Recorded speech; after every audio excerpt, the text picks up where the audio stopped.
Once you have mapped up all the 8 sectors of your home, you can then assign a number to this sector.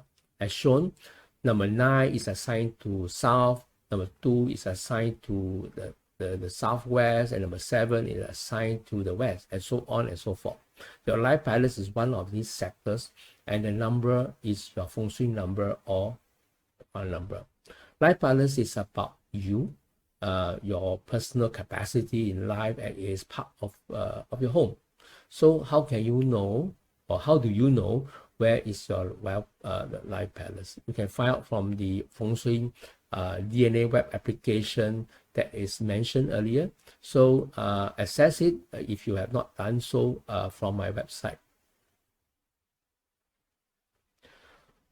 Why is your life palace is so important?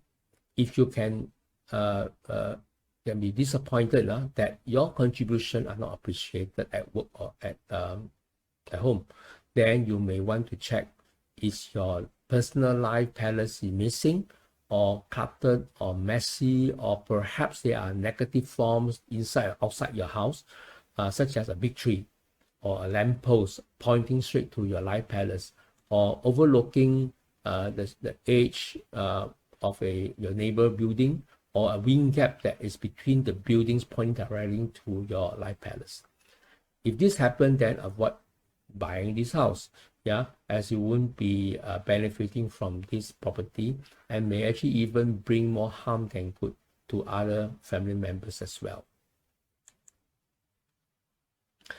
Using a date of birth of an individual born on the 18th of November 1983 as an illustration, he belongs to Gua 8, and his life palace is his master bedroom, in the northeast sector. Make sure that the room is not messy, as your life palace can be messy and confused, right? So if that's the case, then your whole life can also be messy and confused at this moment of time.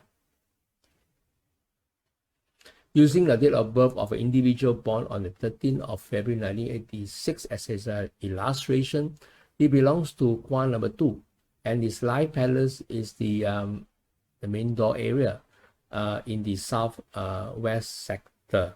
Make sure that the main door or the main entrance is not obstructed, because this is to hinder the energy from entering the home, and this could actually affect your wealth matters.